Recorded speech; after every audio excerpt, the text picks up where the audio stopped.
সহজ ভাষায় স্বাস্থ্য টিপসের জন্য এখনই সাবস্ক্রাইব করুন ডক্টর ম্যাডাম।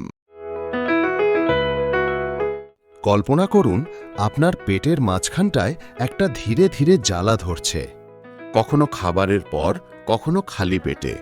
ব্যথাটা কখনো কামড়ায়, কখনো শুধু চাপের মতো লাগে, আর আপনি ভাবতে শুরু করেন, এটা কি শুধু গ্যাস্ট্রিক, নাকি এর পেছনে আরও কিছু লুকিয়ে আছে?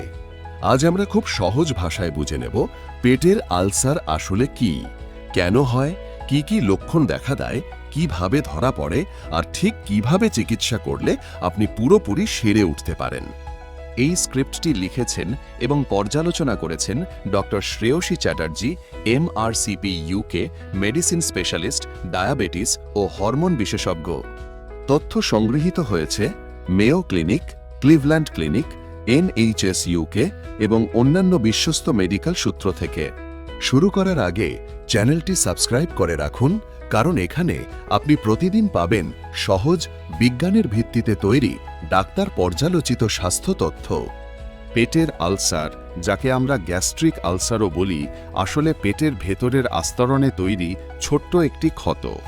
আমাদের পেটে প্রতিদিনই শক্তিশালী অ্যাসিড তৈরি হয় খাবার ভাঙার জন্য। সাধারণত একটি সুরক্ষামূলক স্তর আমাদের পেটকে এই অ্যাসিড থেকে রক্ষা করে।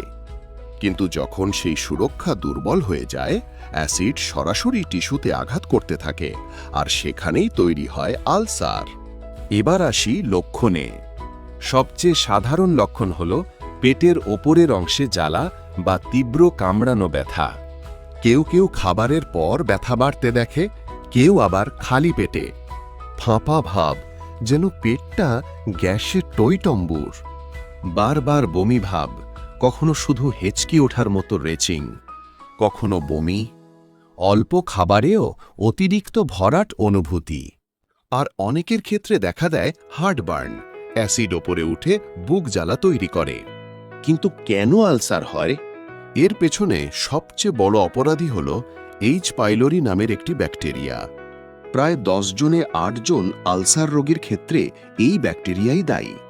এটি পেটের আস্তরণে লুকিয়ে থেকে জ্বালা, ক্ষত আর ধীরে ধীরে আলসার তৈরি করে। এরপর রয়েছে কিছু সাধারণ ব্যথার ওষুধ, NSAIDs, যেমন ইবুপ্রোফেন, নেপ্রোক্সেন, অ্যাসপিরিন।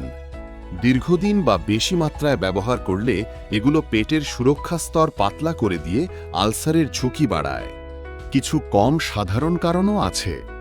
ধূমপান, বিরল কিছু ভাইরাস সংক্রমণ, ক্রোনস ডিজিজের মতো প্রদাহজনিত অসুখ, জলিঞ্জার এলিসন সিন্ড্রোম, যেখানে পেটে অতিরিক্ত অ্যাসিড তৈরি হয়। আর খুব কম ক্ষেত্রে পেটের ক্যান্সার প্রথমে আলসারের মতো দেখাতে পারে, তাই বায়োপসি করা হয় নিশ্চিত হওয়ার জন্য। এখন প্রশ্ন, এটা কি খুব কমন? হ্যাঁ, জীবনের কোনো এক পর্যায়ে প্রতি 10-20 জনের মধ্যে একজন পেটের আলসারে আক্রান্ত হতে পারেন। সৌভাগ্যবশত আধুনিক চিকিৎসার কারণে আজকাল এটির হার অনেক কম। তবে জটিলতা হলে তা মারাত্মক হতে পারে।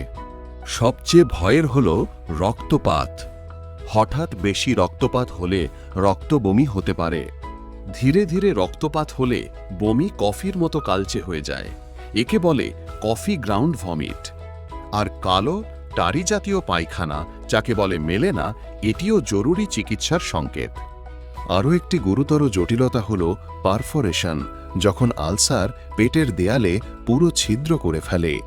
এটি আকস্মিক, তীব্র ব্যথা এবং জরুরি অপারেশনের প্রয়োজন পড়ে। খুব বিরল ক্ষেত্রে আলসার পেটের পথ সংকুচিত করে খাবার আটকে দিতে পারে, ফলে বারবার বমি হয়। ডায়াগনোসিসের জন্য প্রথমেই দেখা হয় H. পাইলোরি আছে কিনা স্টুল টেস্ট বা গ্যাস্ট্রোস্কোপির মাধ্যমে। রক্ত পরীক্ষায় অ্যানিমিয়া বা লিভার, কিডনি, প্যানক্রিয়াসের কার্যকারিতা দেখা হয়। কিন্তু মূল পরীক্ষা হল গ্যাস্ট্রোস্কোপি, একটি পাতলা ক্যামেরা দিয়ে পেটের ভেতর সরাসরি দেখা। চিকিৎসা শুরু হয় অ্যাসিড কমানোর ওষুধ দিয়ে, যেমন প্রোটন পাম্প ইনহিবিটর বা H2 ব্লকার। 6 থেকে 8 সপ্তাহ নিয়মিত খেলে আলসার সাধারণভাবে সুন্দরভাবে সেরে যায়। যদি H. পাইলোরি পাওয়া যায়, তবে অ্যান্টিবায়োটিক যোগ হয়, কারণ ব্যাকটেরিয়াটি না মরলে আলসার আবার ফিরে আসতে পারে। এনসেইডসের কারণে হলে সেই ওষুধ বন্ধ করতে হয়। তবে কারো কারোর জন্য অ্যাসপিরিন খুব প্রয়োজনীয় হৃদরোগ প্রতিরোধে। সেক্ষেত্রে ডাক্তাররা দীর্ঘমেয়াদী অ্যাসিড সাপ্রেশনের ওষুধ দিয়ে থাকেন। অপারেশন আজকাল খুব কম লাগে, শুধু রক্তপাত বা ছিদ্র হলে। এছাড়া কিছু জীবনযাপন সংক্রান্ত অভ্যাস খুব সাহায্য করে। ছোট ছোট মিল খাওয়া, নিজের ট্রিগার খাবারগুলো এড়িয়ে চলা, ধূমপান বন্ধ করা, অ্যালকোহল কমানো এবং রাতে ঘুমাতে যাওয়ার ৩-৪ ঘন্টা আগে রাতের খাবার খেয়ে নেওয়া। চিকিৎসা শেষ হওয়ার ৬-৮ সপ্তাহ পর আরেকটি গ্যাস্ট্রোস্কোপি করানো হয়, নিশ্চিত হওয়ার জন্য যে আলসার পুরোপুরি সেরে গেছে এবং অন্য কোনো রোগ লুকিয়ে নেই। শেষ কথা হলো, পেটের আলসার ভয় পাওয়ার কিছু নয়। সময়মতো চিকিৎসা নিলে এটি সম্পূর্ণ সেরে যায়। আপনার শরীর আপনাকে সবসময় সংকেত দেয়, শুধু সেই সংকেতগুলো শুনে সময়মতো চিকিৎসা নিলেই আপনি স্বাভাবিক সুস্থ জীবনে ফিরে যেতে পারেন। এই স্ক্রিপ্টটি লিখেছেন এবং পর্যালোচনা করেছেন doctor Shreyasi Chatterjee, MRCP, UK, medicine specialist, diabetes ও হরমোন বিশেষজ্ঞ। তথ্য সংগৃহীত হয়েছে মেয়ো ক্লিনিক, ক্লিভল্যান্ড ক্লিনিক এবং NHS UK থেকে। যদি ভিডিওটি আপনার উপকারে আসে, সাবস্ক্রাইব ও শেয়ার করুন, কারণ সচেতনতা হল সুস্থতার প্রথম ধাপ।